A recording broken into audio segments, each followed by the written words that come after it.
just 10%, 16, 17%. So what exactly data says, and what will be the government further steps? Because initially this was said by Mr. Rahul Gandhi, later all the top leaders, and you've been saying this since long time. So what all what all data you have, and will the survey continue? Because there is 3 point some percent is still pending, and what will be the mainly, because you have the data now, what will be the steps taken by the government? आपका सवाल और जवाब दोनों भी आप ही के पास आ गए हैं, क्योंकि राहुल गांधी जी के बोलने पर भी उन्होंने कहा था कि आबादी में जिसका हिस्सा हुकूमत में भी उसका हिस्सेदारी होना चाहिए जी। उसी पॉइंट के ऊपर यहाँ की सरकार ने 4 फरवरी 2024 में ये असेंबली में इसको रखा और सर्वे शुरू किया। 57 डेज के अंदर मुकम्मल सर्वे, इंडिया की हिस्ट्री में इतना detail survey, thousands of committees डालकर हर घर जाके लिया गया है। उसके बाद एक मुकम्मल सर्वे आया है, 57 क्वेश्चंस का आंसर के साथ आया है। अब ये कल कैबिनेट में अप्रूव होगा, फिर इसको असेंबली में इसके ऊपर डिबेट होगा। उसके बाद जो बैकवर्ड क्लास 46% के अंदर भी फिर उसके अंदर कैटेगराइजेशन होगा, मुद्रा जमुनों का वो जैसे कास्ट वाइज ब्रेकअप दिया जाएगा। फिर वो ब्रेकअप होने के बाद उनके लिए डेवलपमेंट के लिए जो कॉर्पोरेशन बनाया गया है उनके कास्ट के हिसाब से उसका पैसा होगा।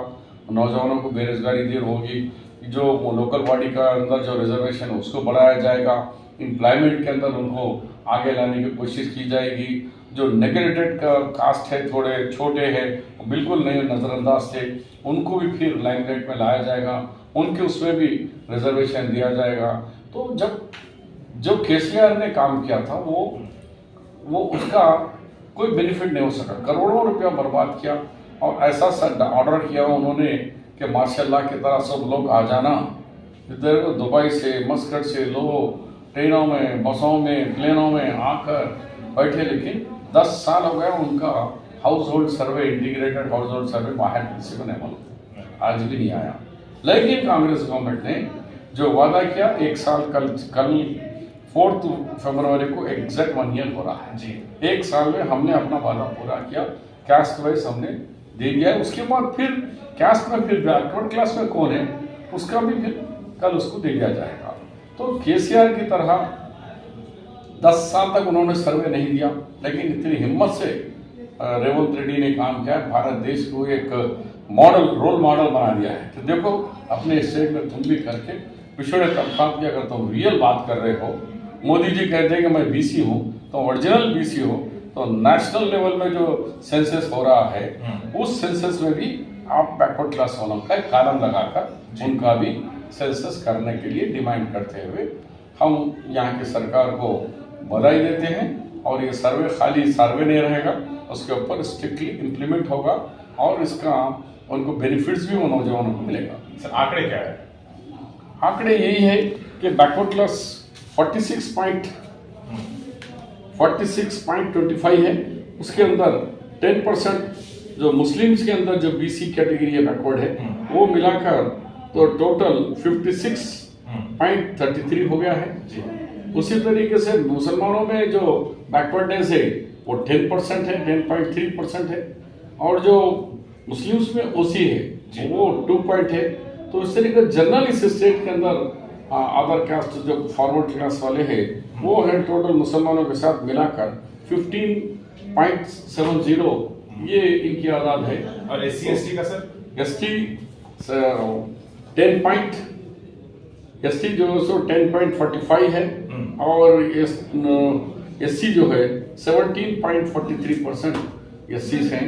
तो ये फिगर हमको ये हाउस होल्ड सर्विस के और कैस्ट सेंसस से जो वो है, ये इसी मॉडल मोदी जी से डिमांड करते हैं कि आप भी नेशनल लेवल में जो सेंसस शुरू हो रहा है उसके अंदर इसी तरीके का सर्वे को, इस रोल मॉडल को आप भी अडॉप्ट करने का डिमांड कर रहे हैं। सर नरेंद्र मोदी सरकार थी, उन्होंने कहा कि हम 12% रिजर्वेशन देंगे, वो जो कि पॉसिबल नहीं है, और वो सेंट्रल गवर्नमेंट ने भी कहा और फिर कोर्ट ने भी कहा है।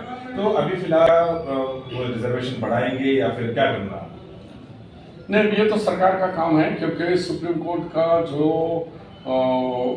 स्लैब था 50% से नहीं होना वो इंदिरा साहनी जजमेंट में, लेकिन मोदी जी का जो EWS आया, इकोनॉमिकल वीकर सेक्शन का, उसमें 10% देने के बाद वो ऑलरेडी क्रॉस हो गया है रिजर्वेशन। अब उसके बाद केंद्र सरकार की पॉलिसी स्टेट के अंदर अभी तुलना आया है, कल असेंबली पास होने के बाद जरूर इसमें सोचेंगे कि दूसरे भी जो मुसलमानों में जिसको हम निकाल दिया गया था रिजर्वेशन में से, सैयद है, पठान है, मुगल है, ऐसे कई लोग हैं, वो लोग चाहते हैं कि भाई हम भी तो गरीब हैं, हमको भी इंक्लूड करो और परसेंटेज बढ़ाओ। नहीं, वो तो सोचेंगे। अभी तो ये जो कल कैबिनेट और असेंबली में पास होने के बाद उनका रिप्रेजेंटेशन आया है, वक्त आने पर उनके बारे में भी सोचेंगे। डाटा क्लियर है, तो इसमें भी जो मतलब स्कीम्स आपके जो लागू है वो क्या वो स्कीम्स में भी कैटेगरी वाइज डिवाइड कर नहीं, बहुत कल बहस होगी। मैं आपके माध्यम से केसीआर साहब को भी नेशनल लेवल में भी डिमांड कर रहा हूँ। केसीआर साहब, आपने करोड़ों रुपए खर्च करके इंटीग्रेटेड हाउस होल्ड सर्वे कराए हैं, आप घर में मत बैठो। 10 साल तो उसको बर्फदान में रखा, अब आप आके इस डिबेट में हिस्सा लो और गवर्नमेंट को कुछ मशवरे दो, क्या करना है, कैसा करना है। कल असेंबली की डिबेट में हो सकता है क्या क्या मशवरे आते हैं, उसके बाद गवर्नमेंट क्या डिसीजन लेती है, फिर उसके बाद हम आपके सामने आएंगे। जो पब्लिक है ना, वो गवर्नेंस मतलब जो कांग्रेस गवर्नेंस को छोड़कर फार्मर्स गवर्नेंस को चूज की है और इसको बड़े तरीके से टारगेट किया जा रहा है बीआरएस और बीजेपी की तरफ से। तो इस पे आपका क्या कहना है? ये सब बकवास है। ये तमाम आर्टिफिशियल इंटेलिजेंस के साथ आर्टिफिशियल ये क्रिएट किया जा रहा है। केसीआर के लिए जब वो उतने परसेंटेज से उन्होंने 38 सीट लाकर पार्लियामेंट में आए तो 0 हो गए। उन्होंने इतना जल्दी पिकअप होने के सब कोई रास्ते नहीं, क्योंकि उन्होंने 10 साल में राशन कार्ड नहीं दिया, 10 साल में किसी को घर नहीं दिया, 10 साल के अंदर एक नौकरी नहीं दी। हमारे इतने शॉर्ट पीरियड में 55,000 नौजवानों को नौकरी दी, हर एक को राशन कार्ड दे रहे हैं, बारीक चावल देने के लिए है, 5 लाख रुपए घर जिसको मकान नहीं है मकान देने के लिए बात चल रही है, और जो बेजमीन है उनको जमीन फ्री में जमीन दिया जा रहा है। इतने सारे एक्टिविटीज करे जबकि उनकी सरकार में कोई एक्टिविटीज ही नहीं था। तो उसके बाद मैं आ रहे हो तो वो क्या है, तो केसीआर के और बीआरएस के ख्वाब के अंदर सरकार है, ये एक गलत फहमी है, प्रोपेगेंडा है।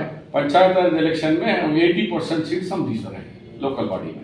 और सर वो बोला आर्टिफिशियल इंटेलिजेंस कैसा, ये केसीआर वगैरह के ये सब बहराम में फैलाए हुए हैं, इस पर कौन भरोसा करता। आज कितने सर्वे कोई बोल रहा कोई हो रहा, मगर इसमें सच्चाई नहीं है। ग्राउंड पे अलग है, ये बोलने का अलग है।